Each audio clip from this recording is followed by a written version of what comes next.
Good morning, guys. I hope that you have been enjoying this nice weather. Man, it has been great to see the sun shining.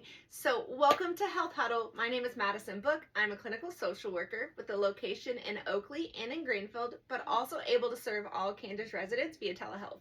And I'm Brooke Briggs. I have a Western Roots Medical Clinic here in Greenfield. I'm a nurse practitioner, and we can serve the Greenfield area.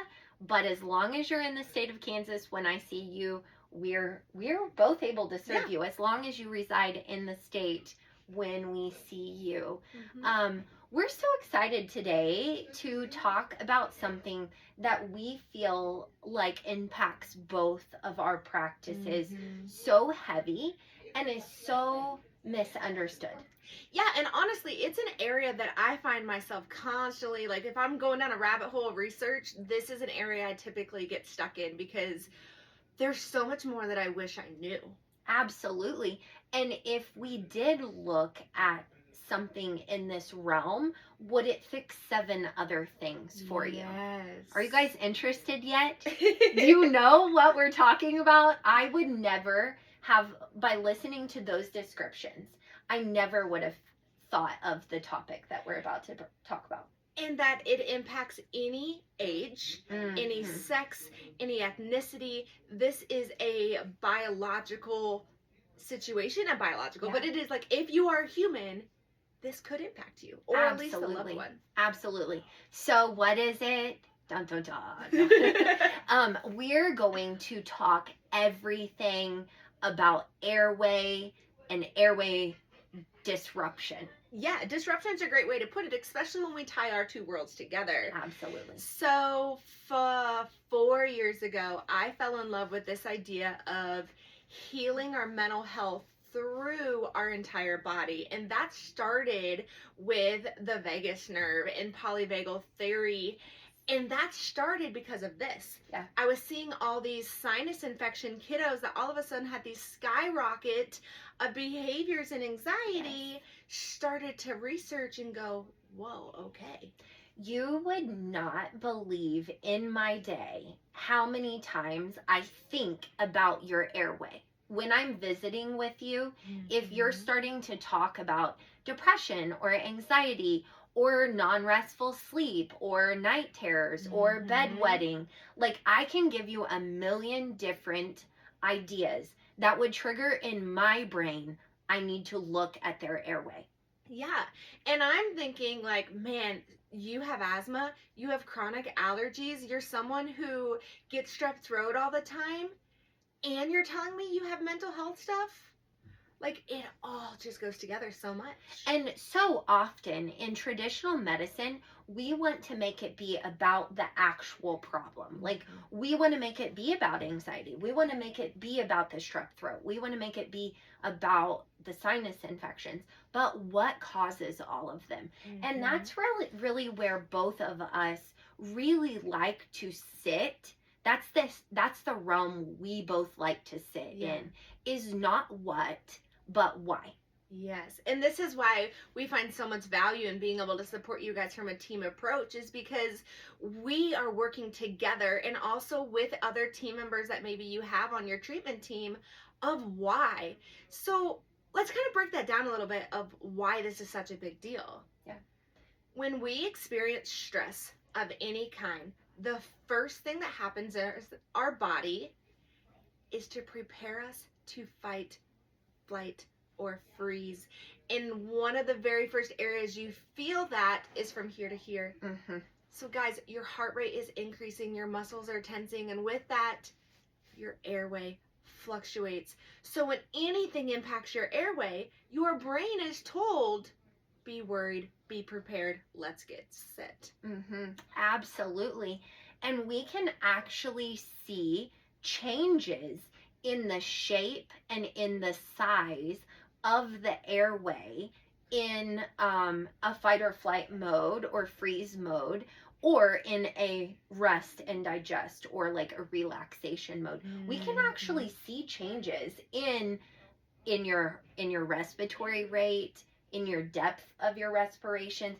Oftentimes they get really chesty, Mhm. where that doesn't really perfuse our body very well. We just see so many differences when we're in that fight or flight mode versus when we live in this like kind of rest and digest mode. Yeah, there's a reason why little kids pull on their ears for drainage. There's a reason why we like make weird like nasally noises and cough and do different things to support our throat and getting phlegm out. Like we're doing all of that because of our airway. Yeah.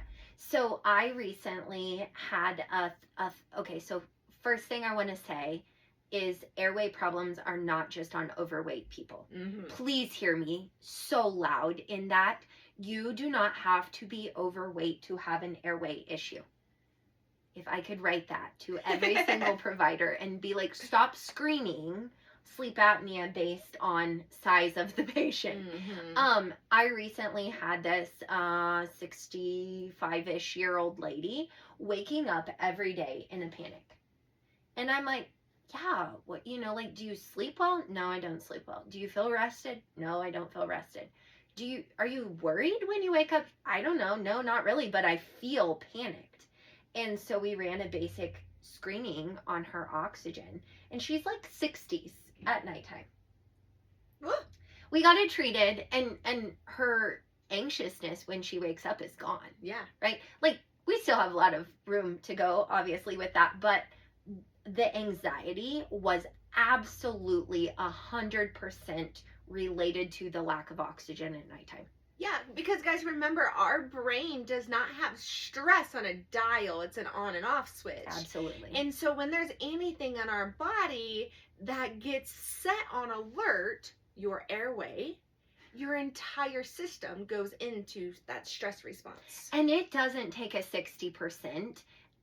Any drop over 4%. It's just fluctuation. Yeah, any drop statistically over 4% are relevant to what your brain is perceiving. It's literally like, oh, here we go, we're dying. And then it comes back up. And then it thinks, oh, here we go again, we're dying. And then it comes back up. And we're constantly at nighttime in this mindset. The brain is in this mindset that it feels like it's dying. Yeah, because it really does, right? Yeah. Like those fluctuations, man, you guys know what it feels like at a stressful day when there was this and that and this and you're running around and doing all the things. Well, that's also maybe possibly happening to you all night long. And it can happen to your kids too. Yeah. Probably children are more reactive to these experiences than I feel like adults are. And we see that, right? Man, when kids start to get any kind of congestion, they're whiny as all get out, right?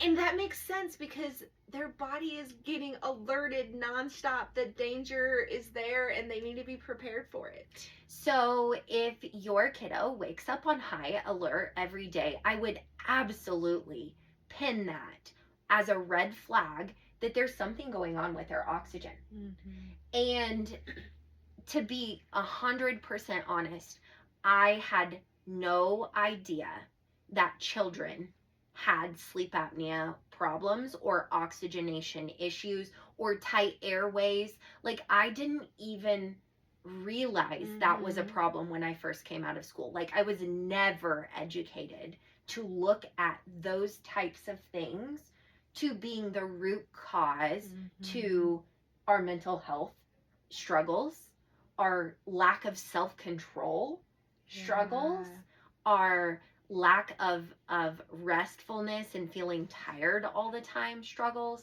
And then bedwetting is like 1,000,000% always triggering my brain about oxygenation. Yeah.